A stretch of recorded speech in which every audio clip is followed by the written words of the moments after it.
রাঙামাটির লংদুর আদিবাসীদের মধ্যে আতঙ্ক কাটেনি এখনো। বাড়িতে আগুন দেওয়ার ঘটনায় মামলা, গ্রেফতার ৭। রাজধানীতে পাহাড়িদের বিক্ষোভ। ব্যাংক হিসেবের ওপর থেকে বাড়তি আবগারি শুল্ক প্রত্যাহারের পরামর্শ সাবেক গভর্নরের, পুনর্বিবেচনার আশ্বাস অর্থ ও পরিকল্পনা প্রতিমন্ত্রীর। এবারের বাজেটে করারোপে লুটপাটের সুযোগ সৃষ্টি হয়েছে, মন্তব্য বেগম খালেদা জিয়ার। দ্রব্যমূল্য বৃদ্ধির আশঙ্কা। ডক্টর ইউনূস ইস্যুতে শেখ হাসিনাকে হিলারি চাপ দিয়েছিলেন কিনা তদন্তে যুক্তরাষ্ট্রের সিনেট, স্বাগত জানিয়ে তথ্য দিয়ে সহযোগিতার আশ্বাস পররাষ্ট্র প্রতিমন্ত্রীর। এবং ঈদ যাত্রা নির্বিঘ্ন করতে শেষ মুহূর্তের প্রস্তুতি রেলওয়ের। যাত্রী নিরাপত্তায় কোনো ছাড় নয়, হুঁশিয়ারি মন্ত্রীর। ভোগান্তি এড়াতে বিভিন্ন বিভাগের মধ্যে সমন্বয়ের তাগিদ।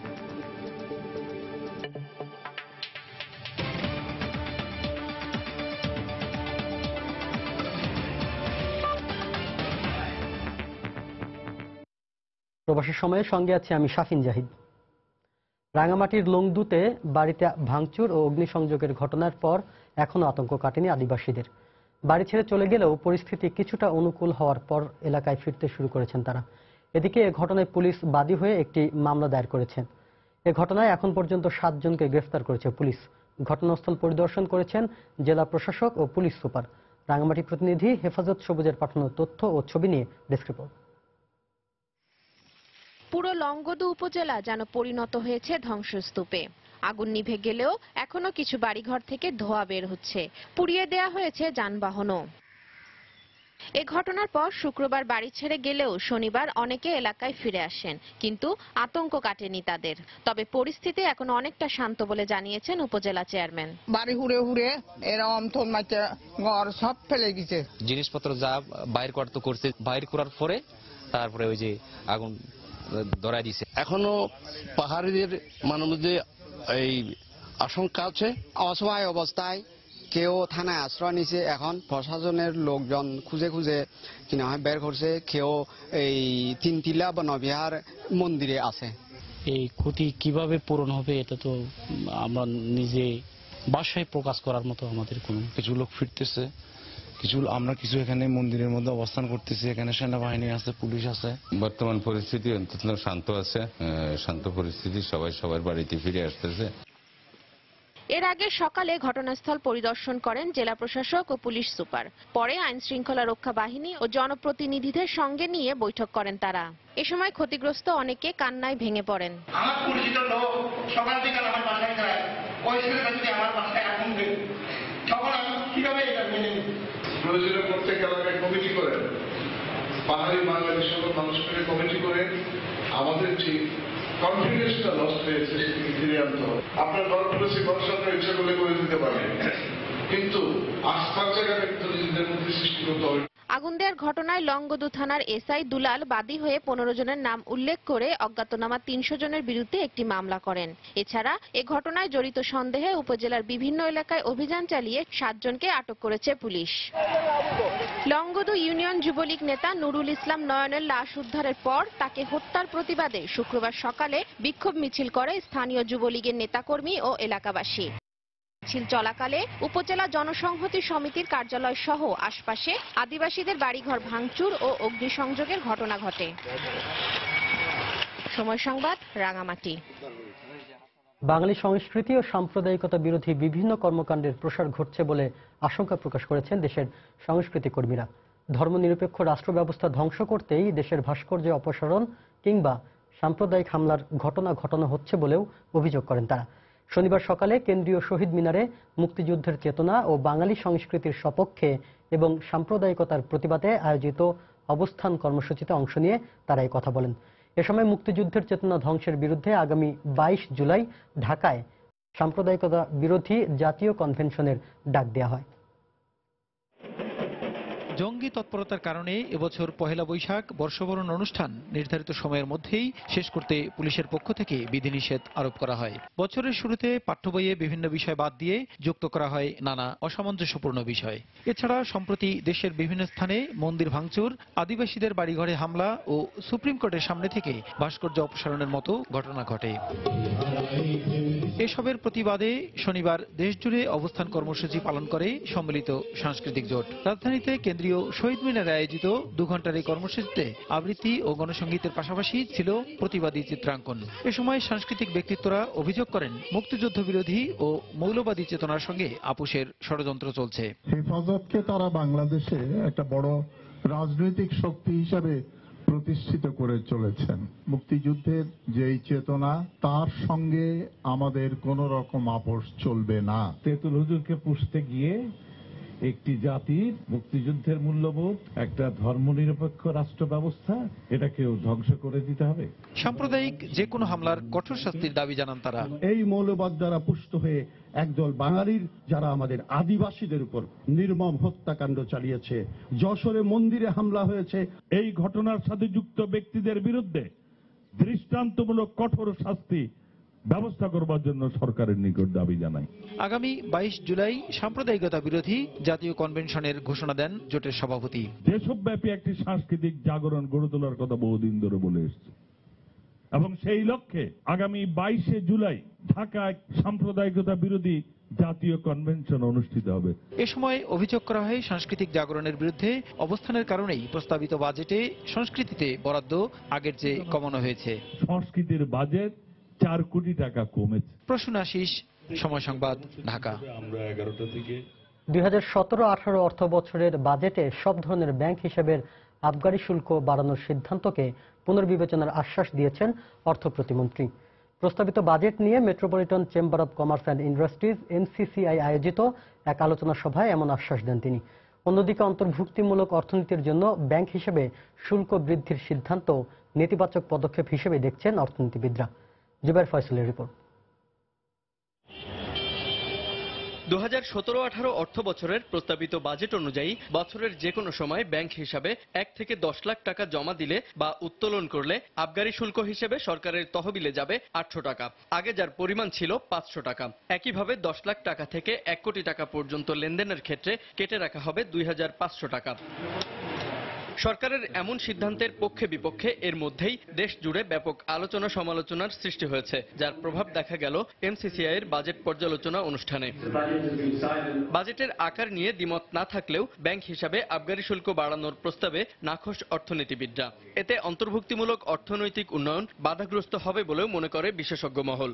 এক্সাইজ ডিউটি, রাজস্ব আদায় তো তেমন এটার মধ্যে নাই।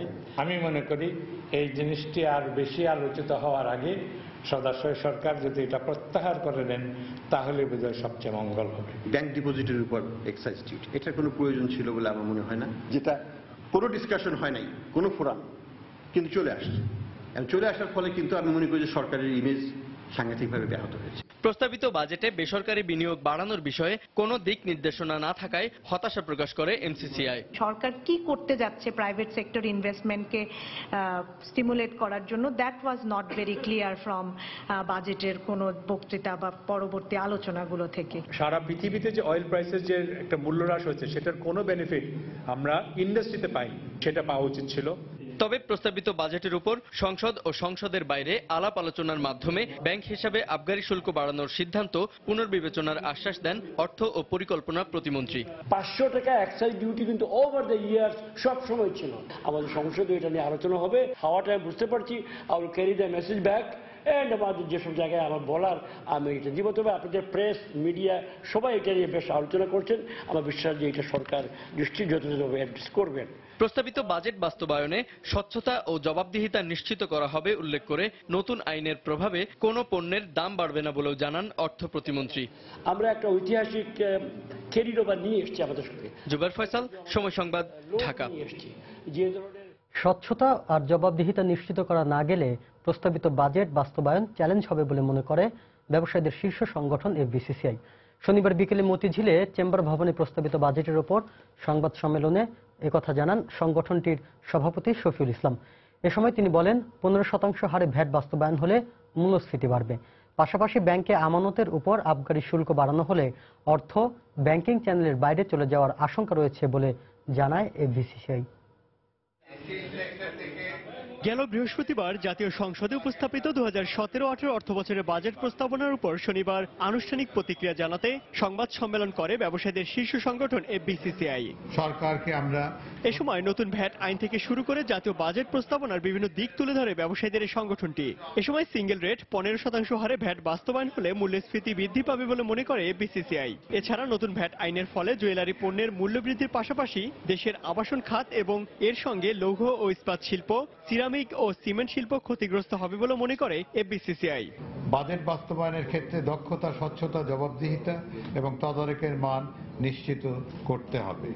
অন্যথায় এই বিশাল বাজেট বাস্তবায়ন একটি বড় চ্যালেঞ্জ হিসেবে দেখা দেবে। কিন্তু বাজেটে হ্রাসকৃত হারে ভ্যাটের পরিবর্তে সিঙ্গেল রেট 15% ভ্যাট নির্ধারণ করা হয়েছে।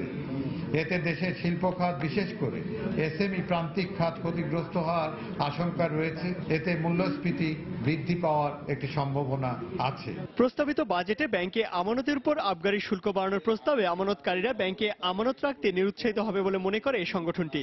বাজেটে ব্যাংকে অর্থ জমা রাখার ক্ষেত্রে 1 লক্ষ টাকায় 500 টাকা, যেটি 800 টাকা করা হয়েছে। এতে আমানতকারীরা আমানত রাখতে নিরুৎসাহিত হবেন।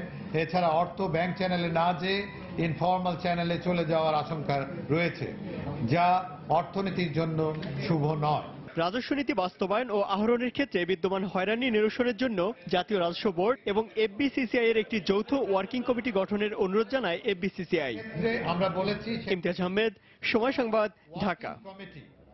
প্রবাসের সময় আরো থাকছে। নারায়ণগঞ্জের রূপগঞ্জে শীতলক্ষ্যা নদী থেকে আরো 5টি অস্ত্র উদ্ধার। সন্দেহজনক একটি বাড়িতে অভিযান। পূর্বাচলে বোমা নিষ্ক্রিয়করণ শেষ।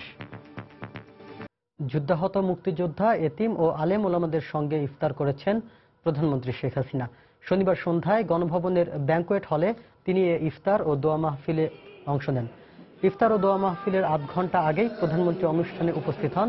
এ সময় তিনি অনুষ্ঠানে যুদ্ধাহত মুক্তিযোদ্ধা, এতিম ও আলেম ওলামাদের টেবিলে টেবিলে গিয়ে কুশল বিনিময় করেন এবং সবার খোঁজ খবরও নেন।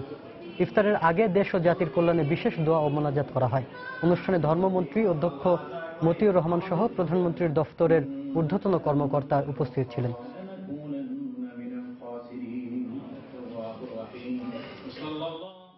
এবারের বাজেটে কর আরোপের কারণে দ্রব্যমূল্য বৃদ্ধি পাবে এবং লুটপাটের সুযোগ আরও বাড়বে বলে মন্তব্য করেছেন বিএনপি চেয়ারপারসন বেগম খালেদা জিয়া। শনিবার রাজধানীর একটি কনভেনশন হলে দলের নেতাকর্মীদের সম্মানে দেয়া ইফতারে তিনি মন্তব্য করেন। এ সময় আসছে নির্বাচন প্রভাবিত করে সরকারের এমন অর্থনৈতিক আবদার না শুনতে নির্বাচন কমিশনের প্রতিও আহ্বান জানান বিএনপি চেয়ারপারসন।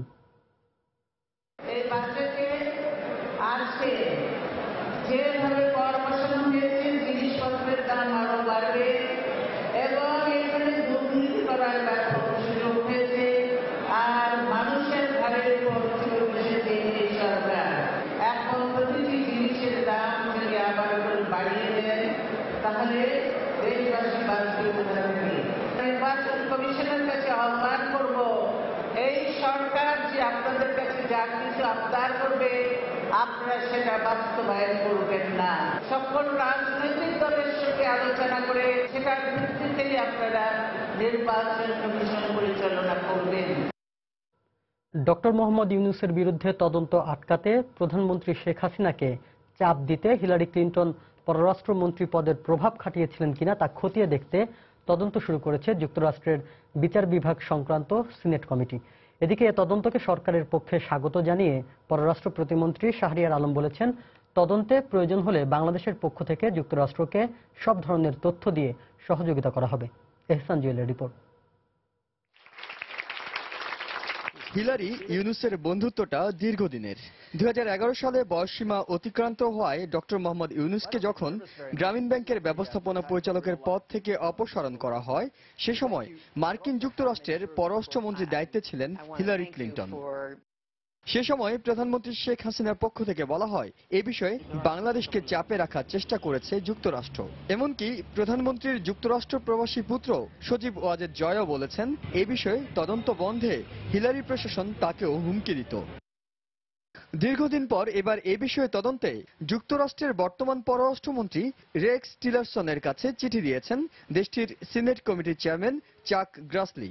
গত বৃহস্পতিবার পাঠানো ওই চিঠিতে বলা হয়, যুক্তরাষ্ট্রের পররাষ্ট্রনীতির বাইরে গিয়ে শুধু ব্যক্তিগত সম্পর্ক ও ক্লিন্টন ফাউন্ডেশনের সঙ্গে আর্থিক সম্পর্কের কারণে একটি সার্বভৌম সরকারের স্বাধীন তদন্তে হিলারি ক্লিন্টন যদি তার ক্ষমতা ব্যবহার করে হস্তক্ষেপ করেন তাহলে সেটি অগ্রহণযোগ্য।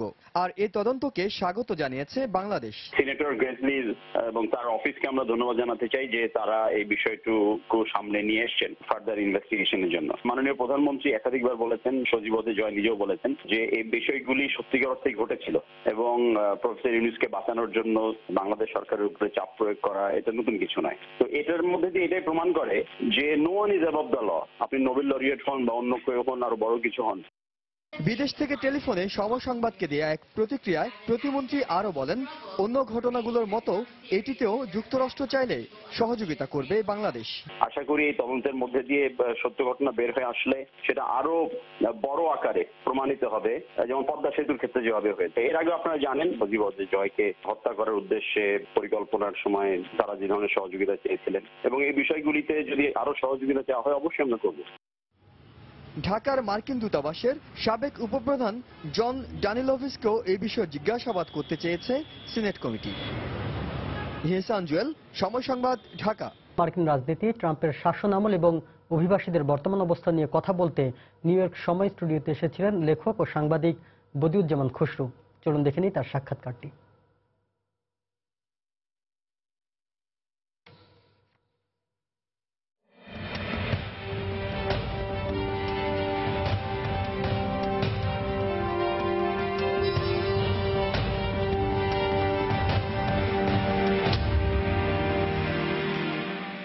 দর্শক, প্রবাসের বাংলাদেশ অনুষ্ঠানের সময় নিউ ইয়র্কের স্টুডিওতে আপনাদেরকে স্বাগত জানাচ্ছি। আমি শিহাবুদ্দিন কেসলু। আজকে আমাদের সাথে আলোচনায় অতিথি হিসেবে রয়েছেন মূলধারার সাংবাদিক, লেখক এবং গবেষক বদিউজ্জামান খসরু। খসরু ভাই, আপনাকে ধন্যবাদ আমাদের স্টুডিওতে আসার জন্য। অনেক ধন্যবাদ আমাকে ডাকার জন্য। দর্শক, আজকে আমরা আলোচনা করব ট্রাম্পের শাসন। খসরু ভাই, প্রথমেই জানতে চাই যে ডোনাল্ড ট্রাম্প বহুল আলোচিত, তার পুরো নির্বাচনী প্রক্রিয়া থেকেই এসছে। এখন আসলে এই পরিস্থিতিটা কেমন? এখন পরিস্থিতিটা কয়েক ভাগে ভাগ করা যায়। যদি এই মার্কিন পয়েন্ট অফ ভিউ থেকে বলা যায়, তাতে অনেক কিছু অনিশ্চিত। ট্রাম্পের ভবিষ্যতে কি হবে, কংগ্রেস কি করবে, ডেমোক্রেটরা কি করবে, এটা এখন পর্যন্ত বলা যায় না। তবে একটা জিনিস অনুমান করা যায়, যদি এমনটা কোনো কালে কেউ হয় যে ট্রাম্পের ক্যাম্পেইনের অথবা ট্রাম্পের নিজের যে কোনো গোপন নথিপত্র থেকে থাকে কোথাও, হয়তো প্রশাসনের কোনো লোক সেটা কোনো একদিন কোনো মিডিয়াকে গোপনে দিয়ে দিতে পারে। এরকম যদি কোনো তথ্য বেরিয়ে আসে এবং সেটা অথেন্টিক হয়, তখন এটা দেশের সংবাদপত্রে যে প্রকাশিত হয়, তখন কংগ্রেস খুব জোরে সোরে আগাবে। যুদ্ধের যে দামামা বাড়ছে মধ্যপ্রাচ্যকে নিয়ে বা ইরান, কোরিয়া, এই বিষয়গুলো, সেগুলোতে কি এর কোনো প্রভাব পড়ছে না বা পড়বে না? যদি যুদ্ধ হয় অবশ্যই তার প্রভাব পড়বে, কিন্তু যুদ্ধ হবে কিনা এই দিনে এটা কেউ নিশ্চিত করে বলতে পারে না। এটা যে কোনো কারণ হতে পারে, কোনো কিছু অসম্ভব না। কিন্তু এই দেশের লোকদের এই মুহূর্তে যুদ্ধে যাওয়ার মনোভাব নাই, কেন এরা যুদ্ধ করেছে এবং যুদ্ধ এখনো চলছে 10 বছর ধরে। সেই মধ্যপ্রাচ্যের সমস্যা আছে, সুতরাং যুদ্ধে যাওয়ার মতো এদের মানসিক অবস্থা এই মুহূর্তে নাই। আচ্ছা, আমাদের অভিবাসী সমাজের কথা যদি ধরি, তাহলে তাদের অবস্থাটা এখানে কেমন? এই দেশের যে ক্ষমতার যে স্ট্রাকচার, সেই স্ট্রাকচার চেঞ্জ হচ্ছে। কারণ 2050 সাল নাগাদ এখানে যারা মাইনরিটি আছে, যারা কালার্ড লোক, তারা হবে মেজরিটি। এবং এর ফলে যারা ইউরোপিয়ান দেশগুলো থেকে এখানে এসছে ইমিগ্রেন্ট অথবা ইউরোপিয়ান অরিজিনাল লোক, সাদা লোক যারা, তাদের মধ্যে একটা রাজনৈতিক এবং অর্থনৈতিক ভীতির সঞ্চার হয়েছে। সে ভীতিটা কেন হচ্ছে? তারা দেখতে পাচ্ছে একজন সাদা লোক এখানে যে বেসিকলি তারা তাদের যে ক্ষমতার যে উপরে তাদের কন্ট্রোল, সে কন্ট্রোল চলে যাচ্ছে। তারা তাদের দেশে হবে মাইনরিটি। এই ভাবটা আমেরিকা যে অনেকটা কালো হয়ে যাচ্ছে সাদা থেকে, এই ভয় মিডল আমেরিকার সব জায়গায় ছড়িয়ে গেছে। এটা রাজনৈতিক কারণে লোকেরা মুখে বলতে পারে নাই, কিন্তু ভিতরে ভিতরে এদের এই সমস্যাটা বেশ কিছুদিন থেকে দেখা গেছে। যখন থেকে এটা বুঝতে পারছে যে দেশে মাইনরিটি মেজরিটি হবে, এবং এই ইমিগ্রেশনের যে ব্যাপারটা এরা নিয়ে আসছে, এর মেইন কারণ হচ্ছে এদের গোল হচ্ছে যে এখানে ইমিগ্রেন্ট লোক, কালার্ড লোকদের সংখ্যা কমানো। যতদিন পারে ঠেকিয়ে রেখে এরা চায় সাদা লোকদের মেজরিটি কন্ট্রোল থাকুক এখানে, যাতে এই দেশের রাজনীতির উপরে, এই দেশের অর্থনীতির উপরে এদের কন্ট্রোলটা থাকে। সেই কারণে এই সমস্ত প্রবলেম দেখা দিচ্ছে এখানে। একটা মুসলিম বিদ্বেষী একটা বক্তব্য উঠে আসছে, এই বিষয়টি আসলে কি?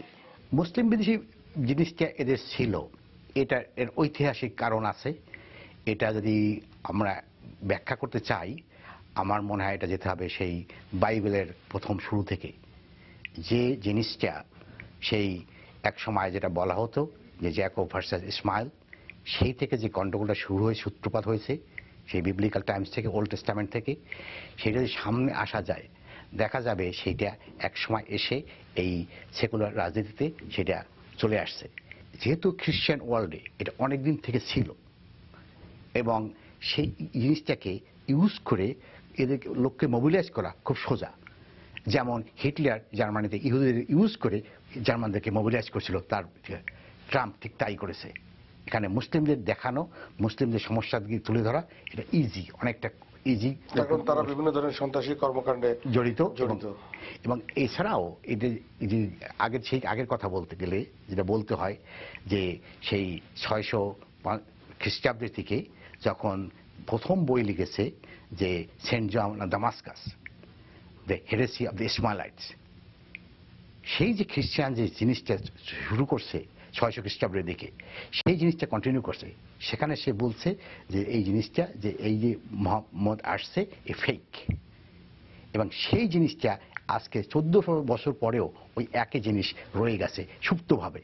এই জিনিসটাকে ট্রাম্প সামনে নিয়ে ইউজ করে রাজনৈতিক কাজে সে ব্যবহার করছে এই জিনিসটা। এখানে প্রথম জেনারেশন যারা আসছে তারা যদি ভয় পায়, সেকেন্ড জেনারেশন সেটা হবে না। তবে এখানে ব্রিটেনের চেয়ে বা জার্মানির চেয়ে অনেক ভালো অবস্থা আছে, ওইরকম অবস্থা হবে বলে আমরা আশা করি না, কারণ এখানে ক্ষমতা কোনো লোকের অ্যাবসলিউট না। প্রেসিডেন্টের ক্ষমতা আছে কিছুটা, কিন্তু প্রেসিডেন্ট আর দুইটা ব্রাঞ্চ আছে দেশ ক্ষমতায়, চেকস অ্যান্ড ব্যালেন্স আছে এখানে। প্রেসিডেন্ট যা কিছু করতে চাইলেও সব কিছু করতে পারবে না, যেমন দেখা যাচ্ছে অলরেডি কোর্টে কয়েকটা জায়গায় কোর্ট ব্লক করে দিয়েছে তার এগুলো। অন্য দেশ থেকে লোক এসে এই দেশটাকে তৈরি করছে।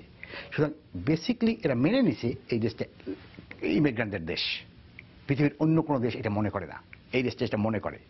সুতরাং ওই কারণে তারা মোটামুটি একটা আইডিয়া যে হ্যাঁ সবাই আমরা এখানে মিলেমিশে থাকবো, এবং সেই কারণে অনেক রাজনীতিবিদ আছে, অনেক লোক আছে যারা এমব্রেস করে ইমিগ্রেন্টদের এবং সুযোগ সুবিধা তৈরি করে। তো এখন কথা হচ্ছে একটা যে মুভমেন্ট যখন হয়, তখন কোন মুভমেন্ট স্ট্রঙ্গার পজিশন পাবে তার উপরে অনেক কিছু নির্ভর করে। তবে যখন রাষ্ট্রপ্রধান একটা কথা বলে এবং সে ওইটাকে ব্যবহার করে, তখন সেটা শঙ্কা স্বাভাবিকভাবেই তৈরি হয় যে কি হবে ভবিষ্যৎ এই নিয়ে। কিন্তু এটা তা সত্ত্বেও আমি মনে করি না, যেহেতু ক্ষমতার এখানে কোনো অ্যাবসলিউট ক্ষমতা নাই, যে হিটলারের অ্যাবসলিউট ক্ষমতাকে, এমনকি ব্রিটিশ প্রাইম মিনিস্টারের অ্যাবসলিউট ক্ষমতাকে পার্লামেন্টে এসে যে কোনো আইন পাশ করে নিতে পারে, এদেশে তা পারবে না। এদেশে একটা আইন পাশ করলো যে কোনো লোক কংগ্রেস বাধা দেবে সেখানে, অথবা সুপ্রিম কোর্ট গিয়ে সেখানে ইন্টারভেন করবে, এগুলো সম্ভাবনা আছে। সুতরাং এখানে ট্রাম্প চাইলেও যে সবকিছু পারবে, এটা আগেও একবার বলছি আমি, এখনো বলছি এটা সম্ভব না পড়া তার পক্ষে করা। খসরু ভাই, আমরা জানি যে এই উদার যুক্তরাষ্ট্রের কনস্টিটিউশনেও রয়েছে যে government of the people, for the people, by the people. আমরা সেই বিশ্বাসেই আমরা সামনে এগিয়ে যেতে চাই। আপনাকে আপনার মূল্যবান সময় দেওয়ার জন্য অনেক ধন্যবাদ। আমার দেখার জন্য অনেক ধন্যবাদ। দর্শক, আজকের মতো এখানে বিদায় নিচ্ছি। আবারও দেখা হবে নতুন কোনো অতিথিকে সাথে নিয়ে। সেই পর্যন্ত সুস্থ থাকুন, ভালো থাকুন।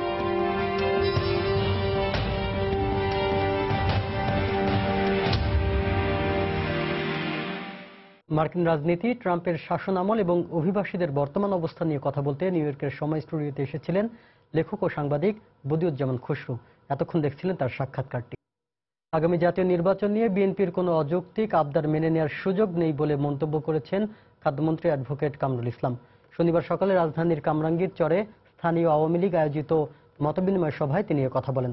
এ সময় বিএনপি বাজেট নিয়ে অহেতুক সমালোচনা করছে বলেও মন্তব্য করেন তিনি।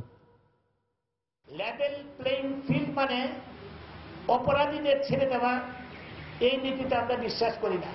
রাজনৈতিক অবস্থান তাদের যত উঁচুতেই থাকুক না কেন, অপরাধীর বিচার আমরা করবই।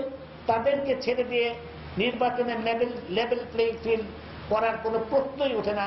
এই সমস্ত দাবি আবদার, অনেক আবদার আছে তাদের, এই সমস্ত তাদের আবদার মানার কোনো সুযোগ নাই। বাজেটকে নিয়ে দেখবেন বিএনপি অহেতুক সমালোচনা করছে। তারা তাদের দেশের উন্নয়ন করার ক্ষমতা তাদের নাই, এবং আমরা বিশ্বাস করি এই বাজেট আমাদের আগামী দিনে আমাদের উন্নয়নকে আরো সহায়ক হবে উন্নয়নের, এবং আমাদেরকে উন্নয়নের যাত্রাকে এগিয়ে নিয়ে যেতে আমরা সক্ষম হব এই বাজেটের মধ্য দিয়ে। রাঙামাটিতে যুবলীগ নেতা খুন এবং পাহাড়িদের বাড়িঘরে আগুন দেওয়ার ঘটনার সঙ্গে জড়িতদের গ্রেফতার ও শাস্তির দাবি জানিয়েছে বিএনপি। শনিবার দুপুরে নয়াপল্টনে বিএনপি কার্যালয়ে সংবাদ সম্মেলনে এ দাবি করেন দলের মহাসচিব মির্জা ফখরুল ইসলাম আলমগীর। গতকাল রাঙামাটিতেও আপনার যুবলীগ একজন নেতার মৃতদেহকে পাওয়ার ব্যাপারে সেখানে যে ঘটনাটি ঘটেছে, প্রায় 200-এর উপরে বাড়িঘর পুড়িয়ে দেওয়া হয়েছে। এই কাজগুলি তারা করছে। এখন আমরা যুবলীগ নেতা কিভাবে নিহত হলেন সেটা তদন্ত করে বের করবার জন্য আমরা দাবি জানাচ্ছি।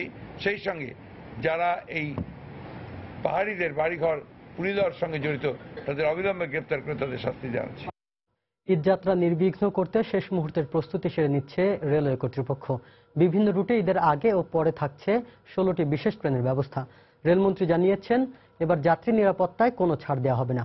যাত্রী ভোগান্তি এড়াতে বিভিন্ন বিভাগের মধ্যে সমন্বয়ের তাগিদ দিয়েছে বাংলাদেশ যাত্রী কল্যাণ সমিতি। নীলফামারী প্রতিনিধি সাকির হোসেন বাদলকে সঙ্গে নিয়ে বিস্তারিত জানাচ্ছেন রাশেদ লিমন।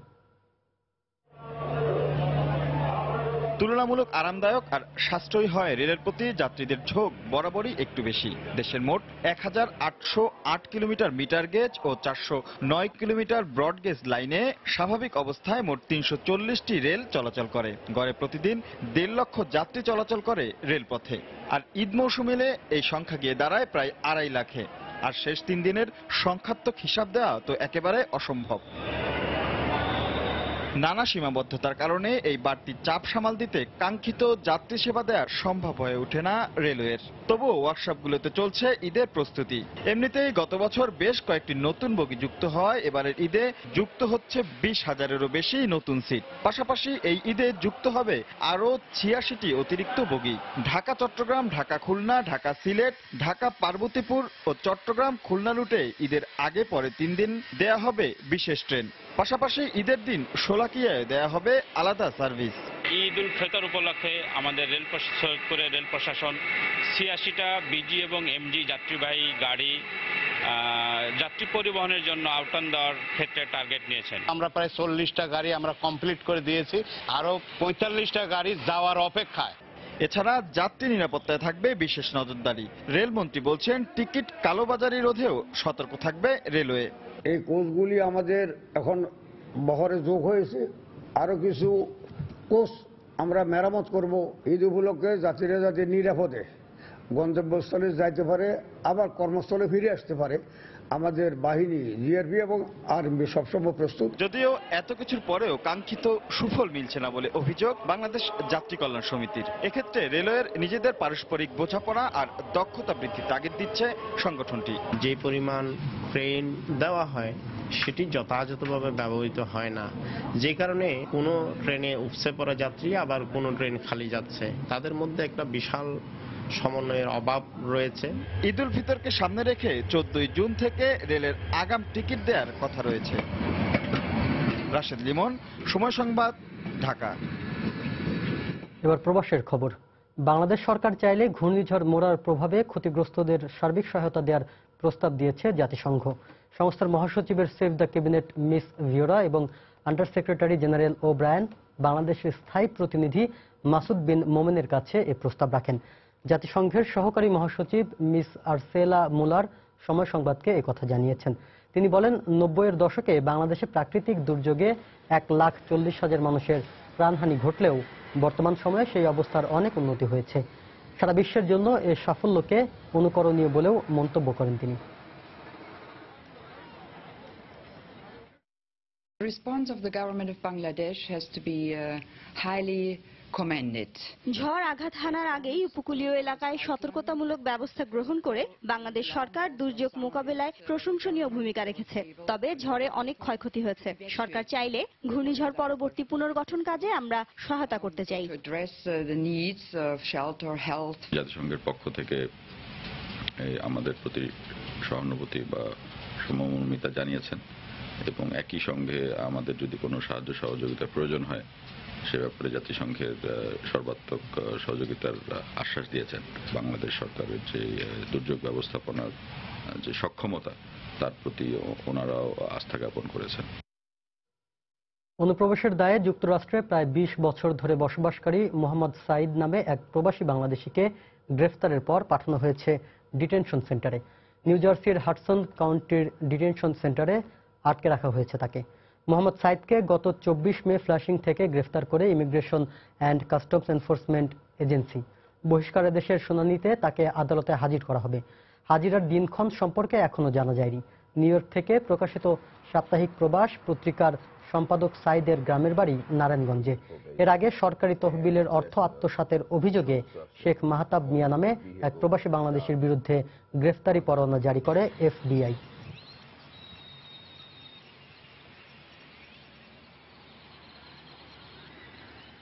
কুয়েতে ইসলামী আন্দোলন বাংলাদেশ কুয়েত শাখার উদ্যোগে এক সংবর্ধনা ও ইফতার মাহফিলের আয়োজন করা হয়েছে।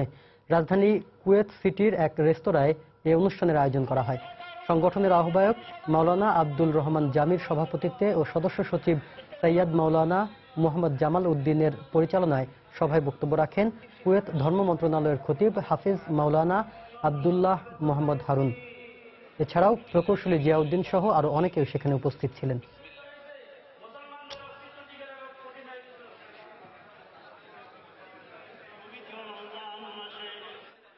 কুয়েতে সাবেক রাষ্ট্রপতি জিয়াউর রহমানের ৩৬তম মৃত্যুবার্ষিকী উপলক্ষে ইফতার ও দোয়া মাহফিলের আয়োজন করেছে কুয়েত বিএনপি। রাজধানী কুয়েত সিটিতে ১৬ বছর পর ঐক্যবদ্ধভাবে এই মাহফিলের আয়োজন করা হয়। মধ্যপ্রাচ্য বিএনপির সমন্বয়ক কেন্দ্রীয় বিএনপির সদস্য আহমেদ আলী মুকিতের পরিচালনায় সভাপতি প্রকৌশলী আশরাফ উদ্দিনের সভাপতিত্বে সভায় বক্তব্য রাখেন প্রকৌশলী কাজী মঞ্জুরুল আলম, কামরুল ইসলাম বাবুল, কাদের মোল্লা, মুক্তিযোদ্ধা শরীফ আহমেদ সহ আরো অনেকে।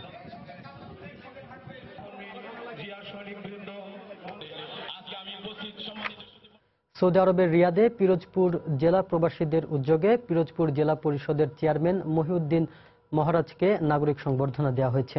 পিরোজপুর প্রবাসী বিশিষ্ট ব্যবসায়ী আলহাজ নুরুল ইসলামের সভাপতিত্বে অনুষ্ঠানে প্রধান অতিথি হিসেবে উপস্থিত ছিলেন সমাজসেবক আজিজুল হক সেলিম। এছাড়া সভায় বক্তব্য রাখেন ইউসুফ মাহমুদ ফরাজি, জিয়াউল হক জিয়া, বাবুল দাস সহ প্রবাসী কমিউনিটির নেতৃবৃন্দ। নারায়ণগঞ্জের ভোলাবো এলাকার শীতলক্ষা নদী থেকে আরো 5টি এসএমজি উদ্ধার করেছে পুলিশ। এর আগে রূপগঞ্জের পূর্বাঞ্চলে উদ্ধার হওয়া বোমা নিষ্ক্রিয় করে ফেলে পুলিশের বোম ডিসপোজাল ইউনিট।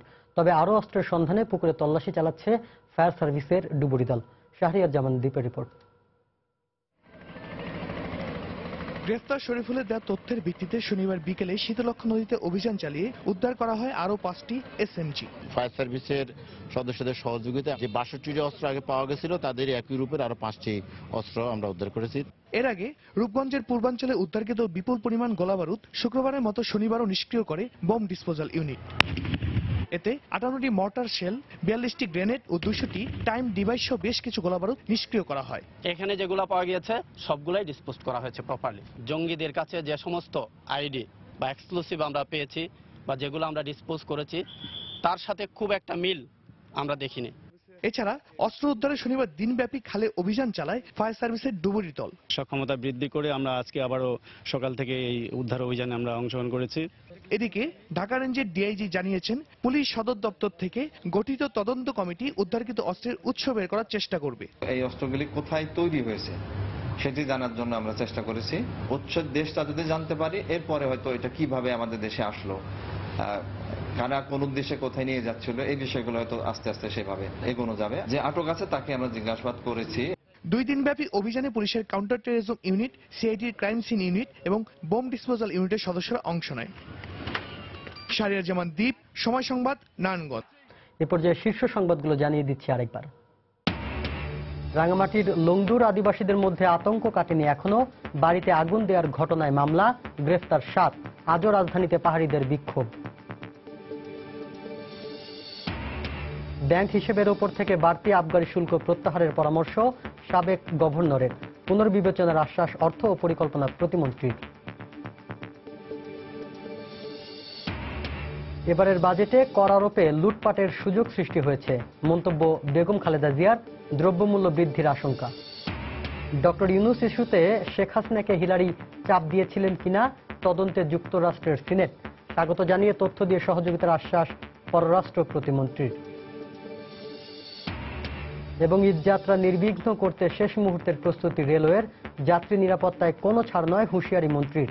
ভোগান্তি এড়াতে বিভিন্ন বিভাগের মধ্যে সমন্বয়ের তাগিদ। এ ছিল প্রবাসের সময়। যে কোনো খবর পেতে ভিজিট করুন সময়নিউজ.tv। যে কোনো বাংলা লিঙ্ক ও রবি নম্বর থেকে সময় সংবাদের খবর, অনুষ্ঠান সূচি জানতে এবং যে কোনো তথ্য সময় সংবাদকে জানাতে ডায়াল করুন 16242 নম্বরে। এছাড়া এই মাত্র পাওয়া খবর আপনার মোবাইলে পেতে SMS করুন স্টার্ট স্পেস বিএন লিখে পাঠিয়ে দিন 16242 নম্বরে।